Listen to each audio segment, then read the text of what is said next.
experience. So there are times too that we can actually win back what was a bad experience, but Yes. we have to have that culture permeating. And you Yes. know, COVID has just put a whole other element of craziness Yes. to how we are dealing with our customers. And what I'd love to know is,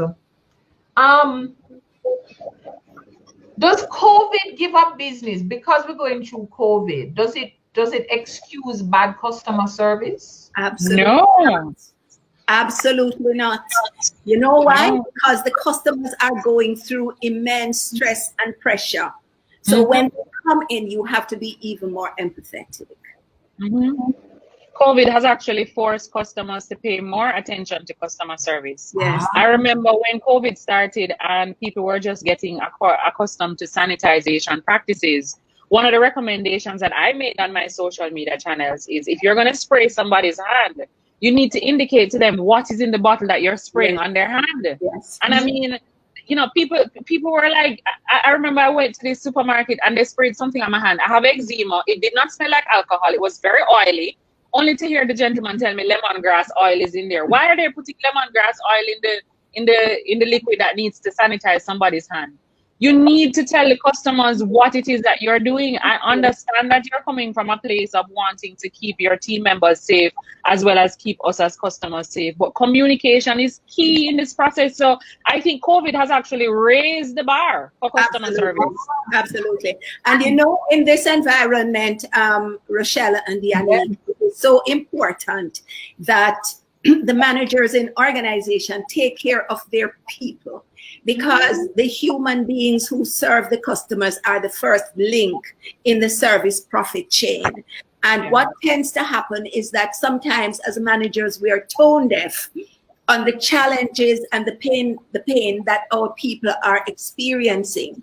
And so something as simple as, never mind, the sun will shine tomorrow, things will get better, it's not as bad as it seems, come, let me help you to take care of this. Because it is amazing, we don't understand how much our staff are experiencing, problems they are experiencing.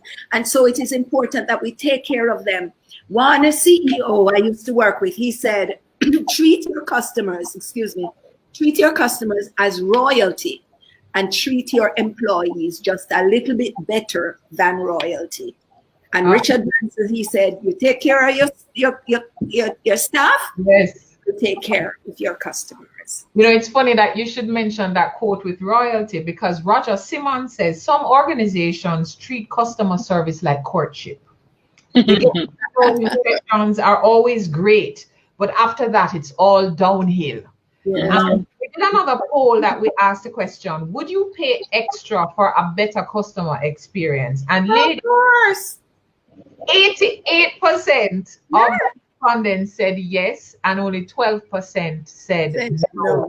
Yeah. Now, in this, when we talk about, you know, this COVID time, so the two areas that I want us to wrap up on is, one, how do we get customer service to permeate in the business? Because, you know, you will meet with the leader of the business and the leader says, yes, we love customers, we are championing customers, we are doing all kind of things for customers. But when you get on that shop floor, you're not feeling that customer experience, that customer service. Yes.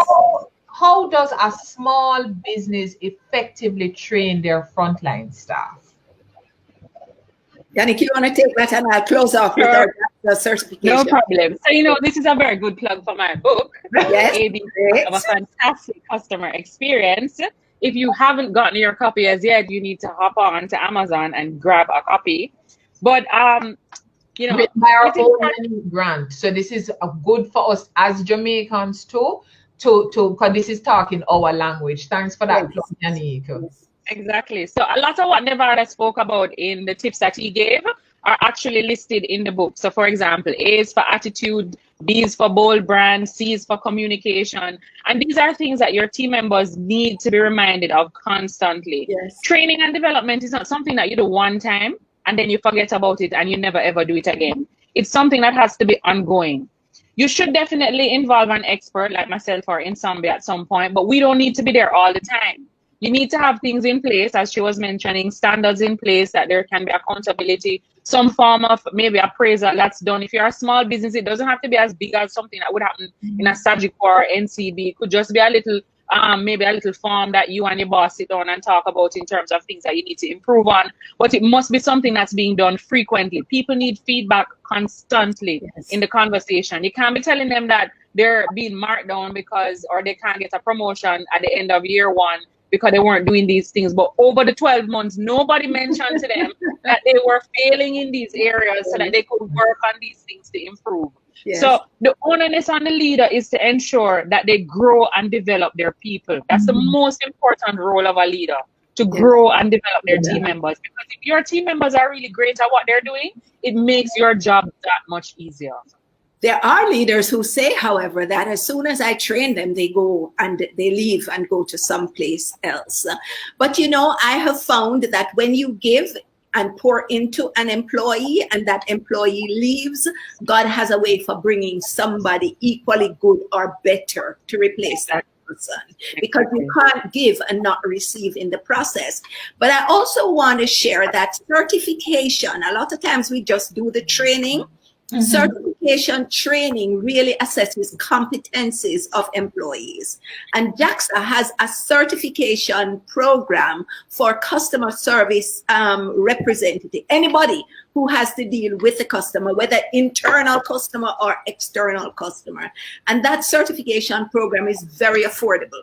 We are doing it online now, and when people are certified, because they have the competencies, it makes it easier for them to deliver the service. However, the service has to be monitored. So you pass and you see someone dealing with a customer and they did such a good job. You recognize them, you say, wow, I like the way you handled that customer a while ago, because we tend to see the bad things people do and not the good things that they do. And so the monitoring is, and as Yanique said, giving them the feedback. But don't only give them feedback on the things that they are doing wrong. Give them feedback on the things they're doing well. Because Rochelle and Yanique, there are thousands of people every day in Jamaica that's delivering good customer service. But guess what? We don't see it. We kind of take it for granted. The other thing that stands out for us is the bad customer service.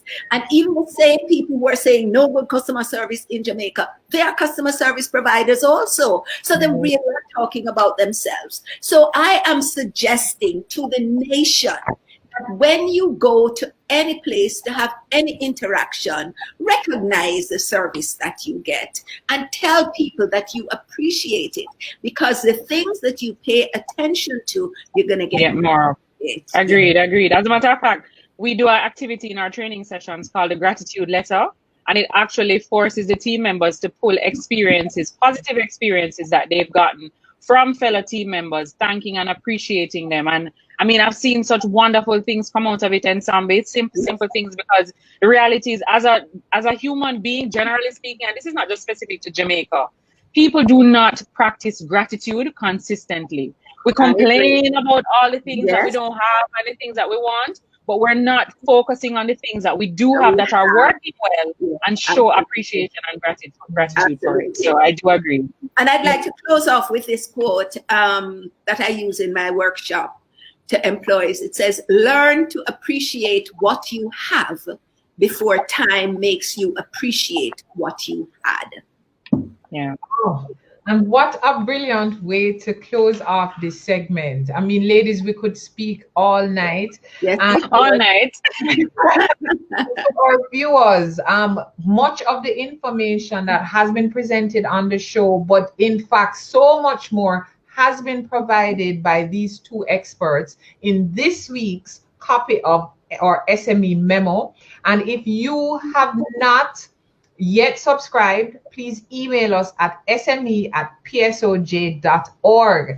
We were just joined by two customer service experts, Yanique Grant and Dr. Nsombi Jaja, and they really have gone through a lot of the important tenets of great customer service and also differentiated